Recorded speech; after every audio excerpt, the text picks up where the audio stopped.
नमो विष्णुपादाय कृष्णप्रेष्ठाय भूतले श्रीमते भक्तिवेदांत स्वामीति नामने नमस्ते सरस्वती देवे गौरवाणी प्रचारिणे निर्विशेष शून्यवादी पाश्चात्य देशतारिणे जय श्री कृष्ण चैतन्य प्रभु नित्यानंद श्री अद्वैत गदाधरा श्रीवासादि गौर भक्तवृंद हरे कृष्ण कृष्ण कृष्ण हरे हरे हरे राम राम।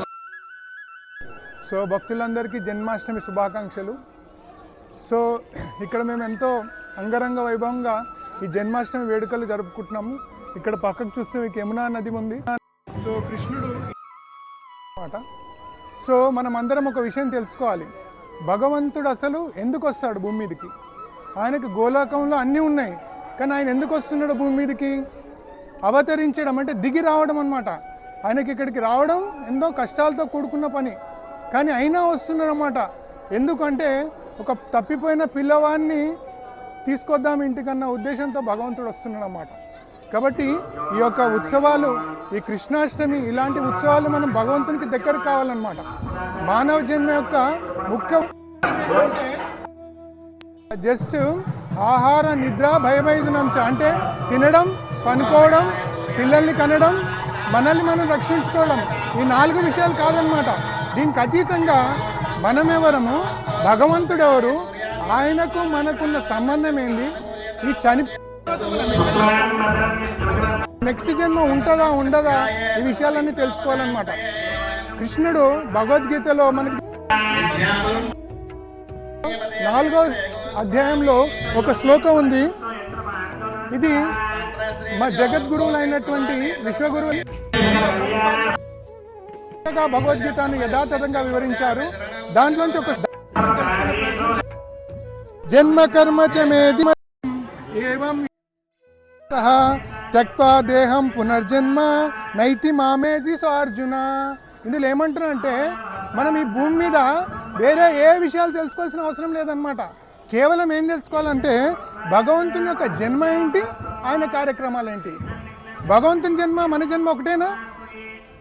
కాదనమాట। మన జన్మ, మన తల్లిదండ్రులు ఎవరో, మనం ఎక్కడ పుట్టాలో, మన రంగు ఏంటో, మన తర్వాత మన కాబోయే భార్య ఎవరో మనం సెలెక్ట్ చేసుకోలేం, కానీ భగవంతుడు అలా కాదనమాట। భగవంతుడు ఆయన సెలెక్ట్ చేసుకొని చేస్తారన్నమాట। భగవంతుని అవతారం సమాప్తం అంటే సూర్యుడు అస్తమించినట్టు। సో తెలుసుకునే ప్రయత్నం చేయాలన్నమాట। ఎప్పుడైతే మనం భగవంతుని యొక్క లీలలు తెలుసుకుంటామో ఆయన గురించి ఇంకా ఇంకా తెలుసుకునే ప్రయత్నం చేసి ఆయన మీద ప్రేమ పెంపొందించుకుంటాం అన్నమాట। ఏ మతమైనా, ఏ కులమైనా మానవ యొక్క ముఖ్య ఉద్దేశం ఏంటంటే భగవంతుని మీద ప్రేమ రోజు రోజుకి పెరగాలన్నమాట। దాన్నే కరెక్ట్ రిలీజియన్ అంటారని శ్రీల ప్రభుపాద వారు చెప్తున్నారు అన్నమాట। కాబట్టి ఇది ఒక గొప్ప అవకాశం।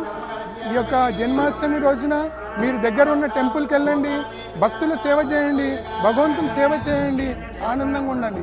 ఈరోజు మనకు అన్ని రకాల సదుపాయాలు ఉన్నాయి, ధనం ఉంది, విద్య ఉంది, అన్ని రకాల ఫెసిలిటీస్ ఉన్నాయి, ఇంట్లో ఏసీలు, పెద్ద పెద్ద పరుపులు, అయినా 15-16 ఏళ్ళ పిల్లలు ఆత్మహత్యలు చేసుకుంటున్నారు, ఎందుకంటే ఆనందం లేదన్నమాట। ఆనందం అనేది ఈ కృత్రిమమైన విషయాలతో రాదు, ఆనందం కేవలం భగవంతుని సేవ వల్ల వస్తుందన్నమాట। ఇక్కడ ఎంతోమంది యువకులు ఉన్నారు, ఎంతోమంది మహిళలు ఉన్నారు, పిల్లలు ఉన్నారు, వీళ్ళందరూ కూడా ఆనందంగా భగవంతుని సేవలో పాల్గొంటున్నారు అన్నమాట। సో మనం ఆనందం పొందాలంటే ఓన్లీ ఒకటే ఒక పద్ధతి ఏంటంటే భగవంతుని సేవ చేయాలన్నమాట। ప్రభుపాదులు పెట్టి చెప్పే ఒక సింపుల్ ఎగ్జాంపుల్ ఏంటంటే, చేప పిల్ల మీరు నీళ్ళలోంచి తీసి బయట పెట్టి దానికి చాక్లెట్ ఇచ్చినా ఏమి ఇచ్చినా అది ఆనందంగా ఉంటుంది అనమాట। ఎప్పుడు ఆనందంగా ఉంటుంది? మళ్ళీ ఆ చేప పిల్లని తీసుకెళ్ళి నీళ్ళలో వేస్తేనే ఆనందంగా ఉంటుంది అనమాట। అలాగే మనకు వేరే ఏ విషయాలు ఇచ్చినా ఆనందం దొరకదు, కేవలం భగవంతుని సేవ అనేటువంటి ఆ సేవలో మునిగితేనే మనం ఆనందంగా ఉంటాం అనమాట।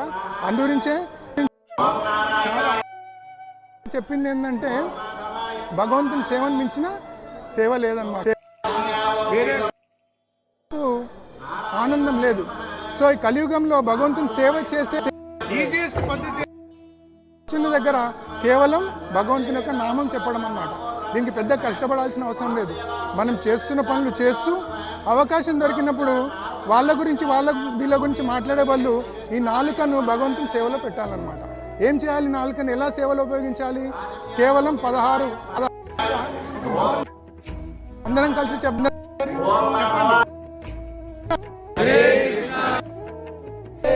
కృష్ణ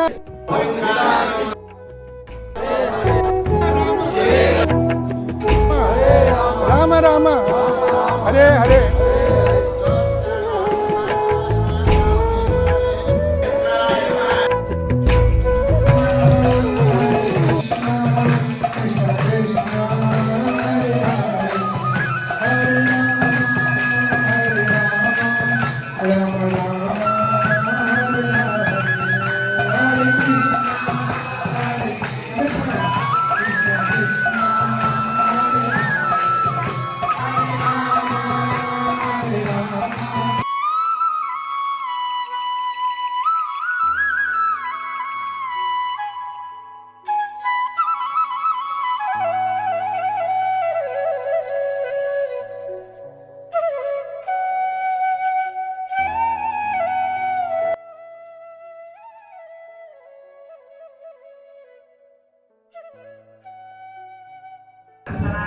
హరే కృష్ణ.